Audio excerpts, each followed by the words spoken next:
মুর্শিদাবাদ লোকসভাতে কংগ্রেসের সমর্থন নিয়ে পথে প্রচারে মোহাম্মদ সেলিম। পথে নেমে ভোট প্রচার করছেন বাম এবং কংগ্রেস সমর্থনে মুর্শিদাবাদ লোকসভা কেন্দ্রের প্রার্থী মোহাম্মদ সেলিম। পায়ে হেঁটে সাধারণ মানুষের কাছে জনসংযোগ তৈরি করে এদিন ভোট প্রার্থনা করলেন মোহাম্মদ সেলিম।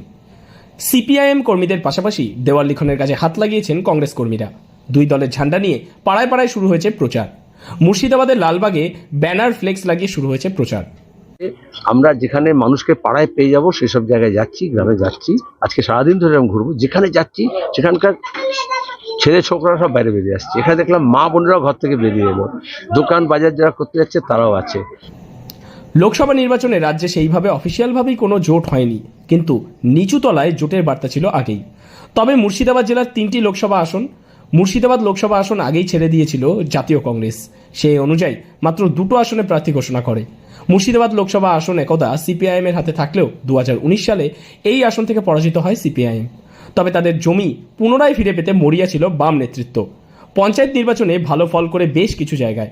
ফলে এই বছর লোকসভা নির্বাচনে আগে থেকেই বামেদেরকে ছাড়ার জন্য প্রস্তাব দেওয়া হয়। ফলে মুর্শিদাবাদ আসনে কংগ্রেস সমর্থন করছে সিপিআইএম। লাল পতাকার পাশাপাশি কংগ্রেস পতাকাও দেখা যায় মোহাম্মদ সেলিমের ভোটের প্রচারে। মুর্শিদাবাদ লোকসভা কেন্দ্রের অন্তর্গত নতুন গ্রামে এদিন জোর কদমে ভোটে নির্বাচনী প্রচার শুরু করলেন মোহাম্মদ সেলিম। ছেড়ে দিয়েছে, তো প্রার্থী দেন ছেড়ে দিয়েছে, তাই না? ওখানে প্রার্থী দেবো না বলে দিয়েছে, অনেক আগে বলে দিয়েছে, মুর্শিদাবাদের প্রার্থী দেবো না আমরা। পাশাপাশি অবাধ ও শান্তিপূর্ণভাবেই নির্বাচন হবে, মানুষের কাছে গিয়ে ভোট প্রার্থনা করতে করতে এই বার্তা দেন মোহাম্মদ সেলিম। তবে লাল পতাকার পাশাপাশি জাতীয় কংগ্রেসের পতাকা দেখা যেতেই পথে নেমে একসঙ্গে দু দলের কর্মী সমর্থকেরা বেশ ভালোই ভোট প্রচারে নেমে ঝড় তুলছেন ধীরে ধীরে। এই যে বামপন্থী প্রার্থী হিসেবে মোহাম্মদ সেলিমকে সিপিআই প্রার্থীকে কংগ্রেস সমর্থন করেছে, এটা মুর্শিদাবাদে একটা নতুন করে আশা জাগিয়েছে মানুষের মনে। সবাই বলছে এনআরসি-কে আটকান আর দুর্নীতিগ্রস্তকে তাড়ান। মুর্শিদাবাদ থেকে কৌশিক অধিকারের রিপোর্ট, লোকাল 18 বাংলা।